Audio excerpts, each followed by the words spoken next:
नमस्कार दोस्तों, सुरेन हिंदी क्लास में आप सभी का स्वागत है। आज हम पढ़ेंगे अलंकार। अलंकार से संबंधित प्रश्न कैसे आते हैं उस पर भी चर्चा करेंगे।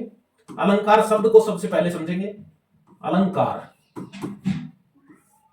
अलंकार है अलम जोड़कार। अलंकार अलम शब्द का अर्थ है सौंदर्य, कार यानी करने वाला, यानी काव्य में सौंदर्य वृद्धि करने वाले तत्व जो है अलंकार कहलाते हैं। यह हमें पता होना चाहिए। काव्य में सौंदर्य बढ़ाने वाले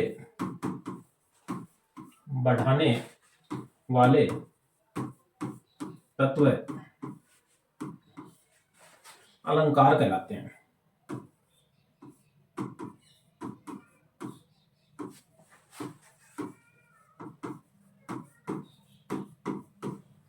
काव्य में सौंदर्य बढ़ाने वाले तत्वों को अलंकार कहते हैं। काव्य में सौंदर्य बढ़ाने वाले तत्व अलंकार हैं। काव्य में शोभा बढ़ाने वाले तत्व अलंकार हैं। काव्य में चमत्कार उत्पन्न करने वाले धर्मों को अलंकार कहते हैं। हम कैसे भी कह सकते हैं, यानी सौंदर्य शब्द के साथ सुंदरता शब्द, सौंदर्य के स्थान पर सुंदरता शब्द, शोभा शब्द और चमत्कार शब्द का प्रयोग भी कर सकते हैं।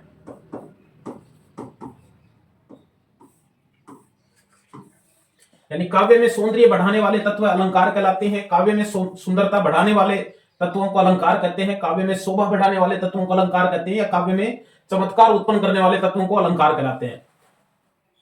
यह हमें ध्यान में रखना है। इसके पश्चात अलंकार जो है वो 3 प्रकार का होता है। अलंकार 3 प्रकार के होते हैं।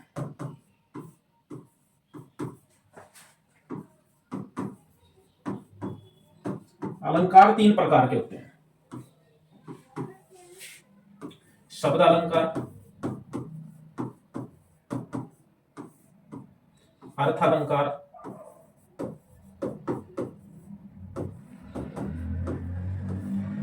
और उभय अलंकार। ये हमें ध्यान में रखना है। यानी वे अलंकार जिनमें शब्द की वजह से सौंदर्य उत्पन्न होता है, वे अलंकार जिनमें शब्द की वजह से चमत्कार उत्पन्न होता है, काव्य पंक्ति में शब्द अलंकार कहलाते हैं। और अर्थ अलंकार वे अलंकार हैं जिनमें अर्थ की वजह से शोभा उत्पन्न होती है या सौंदर्य उत्पन्न होता है, वे अर्थ अलंकार कहलाते हैं। या उभय अलंकार, उभय का अर्थ होता है दोनों, शब्द और अर्थ दोनों की वजह से सौंदर्य उत्पन्न होता है, तो वो उभय अलंकार कहलाते हैं। ये हमें ध्यान में रखना है कि अलंकार काव्य में सौंदर्य उत्पन्न करने वाले तत्वों को अलंकार कहते हैं। अलंकार 3 प्रकार के होते हैं। शब्द अलंकार, अर्थ अलंकार, उभय अलंकार। शब्द अलंकार वे अलंकार हैं जिनमें शब्द की वजह से सौंदर्य उत्पन्न होता है। अर्थ अलंकार वे अलंकार हैं जिनमें अर्थ की वजह से सौंदर्य उत्पन्न होता है। और उभय अलंकार वे अलंकार हैं जिनमें शब्द और अर्थ दोनों की वजह से सौंदर्य उत्पन्न होता है। अर्थ अलंकार से संबंधित हमें पढ़ना है कि अर्थ अलंकार 5 तरह के होते हैं। अर्थ अलंकार जो है वो 5 तरह के होते हैं। बड़ी परीक्षाओं में ये प्रश्न आते हैं। अर्थ अलंकार 5 प्रकार के होते हैं। अलंकार 3 प्रकार के होते हैं। शब्द अलंकार, शब्द की वजह से सौंदर्य उत्पन्न हो। अर्थ अलंकार, अर्थ की वजह से सौंदर्य उत्पन्न हो। और उभय अलंकार, शब्द और अर्थ दोनों की वजह से उभय अलंकार। देखिए, अर्थ अलंकार, अर्थ अलंकार जिनमें अर्थ की वजह से सौंदर्य उत्पन्न होता है। नंबर 1 5 प्रकार के होते हैं। सादृश्य मूलक अलंकार, मूलक अर्थ अलंकार, सादृश्य मूलक अर्थ अलंकार। अब ये कई बार प्रश्न आ जाता है कि निम्न में से कौन सा सादृश्य मूलक अलंकार है या सादृश्य मूलक अलंकार नहीं है। तो ये हमें पता होना चाहिए। जैसे सादृश्य मूलक अलंकार में उपमा है, उत्प्रेक्षा है, ये सादृश्य मूलक अलंकार है। जिनमें जैसे संदेह है, संदेह, जैसे उदाहरण है, भ्रांतिमान है, ये सादृश्य मूलक अलंकार है जिनमें समानता की वजह से कुछ विरोध होता है, भ्रांति होती है, संदेह होता है, समानता की वजह से सादृश्य मूलक अलंकार जो है वो कहलाते हैं। जैसे दृष्टांत अलंकार भी इसी में है, दृष्टांत अलंकार ये सादृश्य मूलक अलंकार है। इसके अलावा दूसरा है विरोध मूलक अलंकार, विरोध मूलक अर्थालंकार।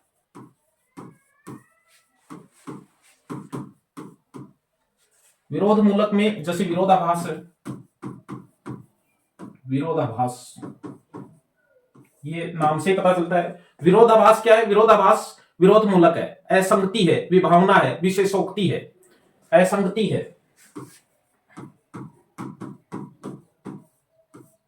विभावना है, समासोक्ति है, विरोध सा प्रकट होता है इनमें। ये जो अलंकार है इनमें विरोध सा प्रकट होता है। जैसे अब इसके अलावा देखिए श्रृंखला मूलक, श्रृंखला मूलक भी, श्रृंखला मूलक, श्रृंखला मूलक अर्थालंकार। जैसे एकावली है, जैसे सार है, ये श्रृंखला मूलक है। एकावली है, सार है, कारणमाला है। ये कई बार प्रश्न आ जाता है कि निम्न में से श्रृंखला मूलक अलंकार नहीं है या निम्न में से श्रृंखला मूलक अलंकार है, माल दीपक है। इसके अलावा इसमें है न्याय मूलक, न्याय मूलक जैसे रूपक है, काव्यलिंग है, अर्थांतर न्यास अलंकार का नाम हमने सुना होगा, न्याय मूलक है, न्याय मूलक अर्थालंकार, अर्थालंकार न्याय मूलक है। और गूढ़ार्थ प्रतीति मूलक,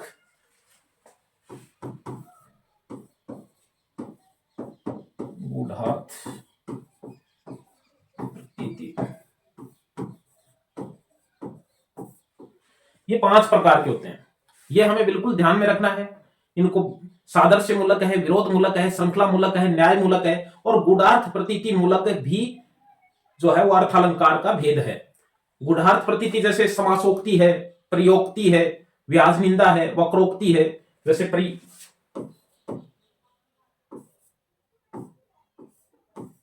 पर्यायोक्ति है, वक्रोक्ति है, ये काव्यलिंग है, न्याय मूलक काव्यलिंग, काव्यलिंग है, ये न्याय मूलक है। जिस रूपक है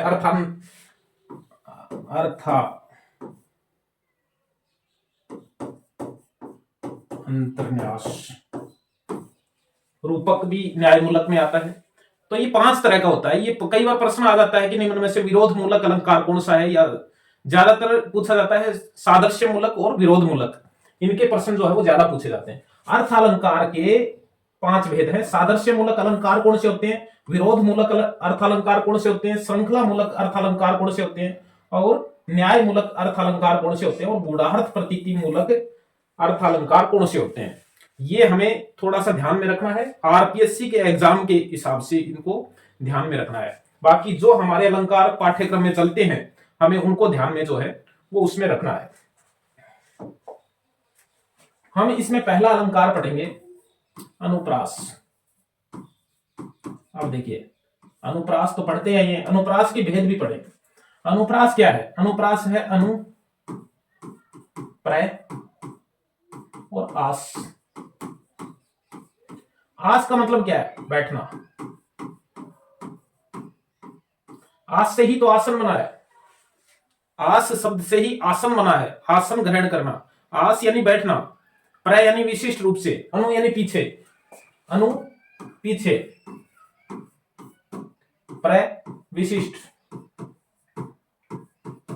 यानी विशिष्ट रूप से एक के बाद में एक वर्ण बैठे हुए हो तो अनुप्रास है। यानी एक ही वर्ण की आवर्ती जहां हो काव्य में, जिस काव्य पंक्ति में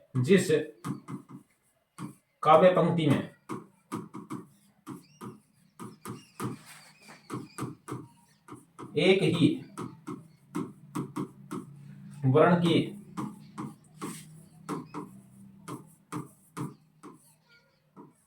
आवर्ती हो वहां अनुप्रास अलंकार होता है। अनुप्रास अलंकार होता है।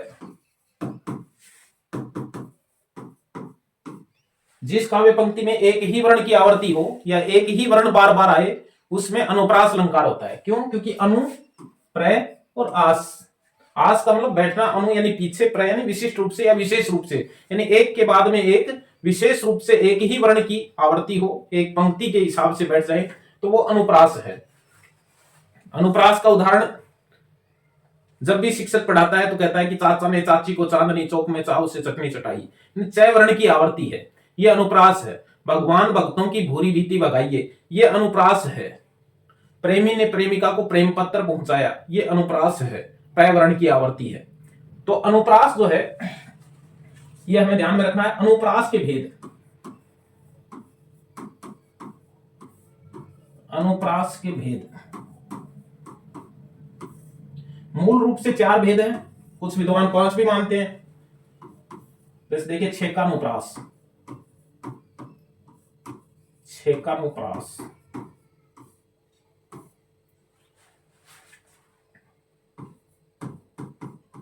वर्ण की 2 बार आवर्ती,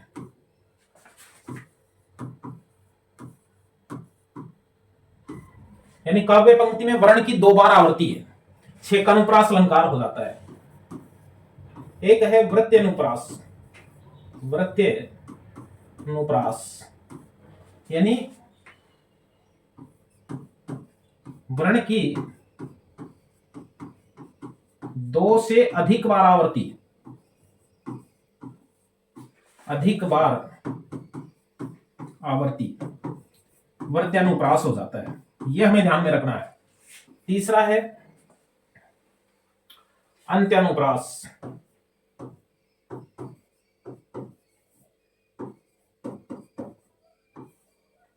अंत्यानुप्रास है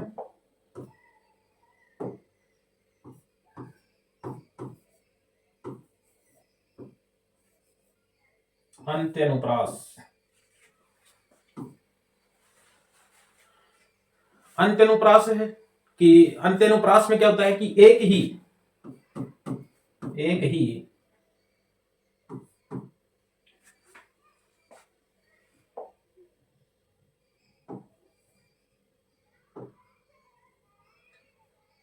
काव्य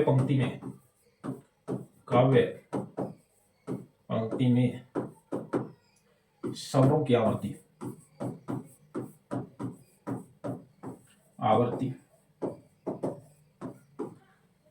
और चौथा है श्रुत्यानुप्रास,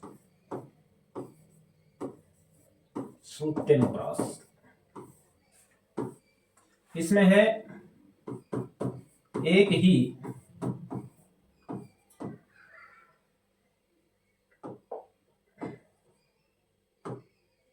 उच्चारण,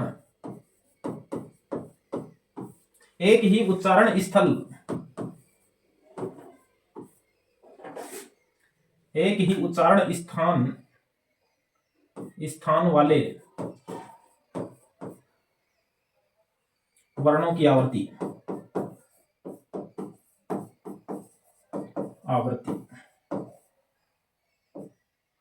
ये ध्यान में रखना। यानी अनुप्रास के 4 भेद हैं मूल रूप से। अनुप्रास के मूल रूप से 4 भेद हैं। छेकानुवर्ती, जिस काव्य पंक्ति में एक ही वर्ण की 2 बार आवर्ती हो, केवल 2 बार आवर्ती हो, जैसे मोहनी मूरत, सांवरी सूरत, नैन बने विशाल, 2 बार आवर्ती है। वर्त्यानुप्रास में वर्ण की 2 से अधिक बार आवर्ती होती है, जैसे भगवान भक्तों की भूरी भीति भगाइए, तो भय वर्ण की आवर्ती 2 से अधिक बार हो रही है, वर्त्यानुप्रास है। वर्त्यानुप्रास है। अंत्यानुप्रास, अंत्यानुप्रास है काव्य पंक्ति में स्वरों की आवर्ती है, शब्द के अंत में, ये ध्यान में रखना है, शब्द के अंत में स्वरों की आवर्ती है तो अंत्यानुप्रास है, और श्रुत्यानुप्रास है एक ही उच्चारण स्थल वाले वर्णों की आवर्ती हो, एक ही उच्चारण स्थल वाले वर्णों की आवर्ती हो तो श्रुत्यानुप्रास है। यानी अनुप्रास के 4 भेद हैं, हमें ये ध्यान में रखना है। अनुप्रास के 4 भेद हैं। अनुप्रास जो है मूल रूप से अनुप्रास के भेद, ये एक बार फिर से देख लें। अनुप्रास के भेद, छेकानुप्रास, छेकानुप्रास, प्रत्यानुप्रास, प्रत्यनुप्रास, और तीसरा है श्रुत्यानुप्रास, श्रुत्यानुप्रास, और चौथा है अंत्यानुप्रास। इसमें अंत में स्वरों की आवर्ती,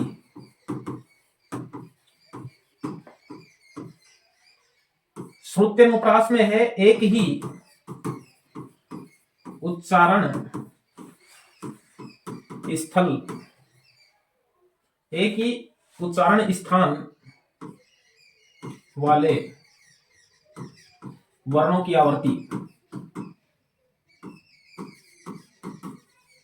आवर्ती। वर्त्यानुप्रास में है वर्ण की 2 से अधिक बार आवर्ती, वर्ण की 2 से अधिक बार आवर्ती, अधिक बार आवर्ती, और इसमें है 2 बार आवर्ती, वर्ण की 2 बार आवर्ती। ये ध्यान में रखना है। अनुप्रास के 4 भेद हैं, जिसमें छेकानुप्रास में वर्ण 2 बार ही आएगा, और एक पंक्ति में 2 वर्ण या 3 वर्ण की आवर्ती हो सकती है, लेकिन केवल 2 बार, एक बार आ गया फिर 2 बार आ गया, इस तरह से। वर्त्यानुप्रास में है 2 से अधिक बार आएगा, और श्रुत्यानुप्रास में है एक ही उच्चारण स्थान वाले व्यंजनों की आवर्ती है, या स्वर की भी आवर्ती हो सकती है, लेकिन वो एक ही उच्चारण स्थल से होना चाहिए। अंत्यानुप्रास में है शब्द के अंत में स्वरों की आवर्ती होगी, शब्द के अंत में स्वरों की आवर्ती होगी तो अंत्यानुप्रास अलंकार होगा। यानी अलंकार के मूल रूप से 4 भेद हैं। कुछ विद्वान लाटानुप्रास को भी मानते हैं, लाटानुप्रास, कुछ विद्वान लाटानुप्रास को भी अनुप्रास का भेद मानते हैं, और कुछ लाटानुप्रास को अलग अलंकार मानते हैं। लाटानुप्रास अलग अलंकार भी माना जाता है, जैसे पूत सपूत तो क्यों धन संचय, पूत कपूत तो क्यों धन संचय, लाटानुप्रास का उदाहरण है। ये बहुत बार प्रश्न आया हुआ है कि ये कौन से अलंकार का उदाहरण है, तो लाटानुप्रास का उदाहरण है। लाटानुप्रास में एक पद की आवर्ती होती है, जिस काव्य पंक्ति में एक पद की आवर्ती हो किंतु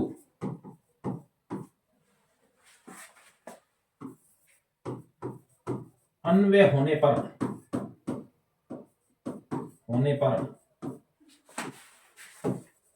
अर्थ में भिन्नता हो।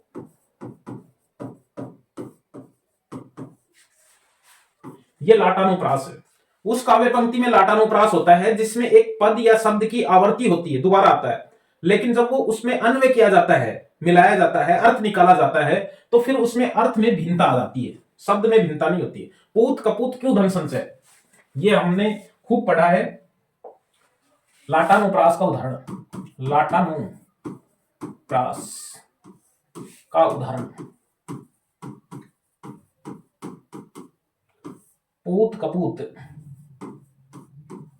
पूत सपूत, पूत सपूत तो क्यों धन संचय।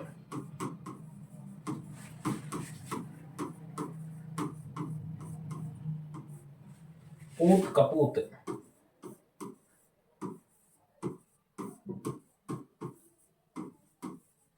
तो क्यों धन संचय।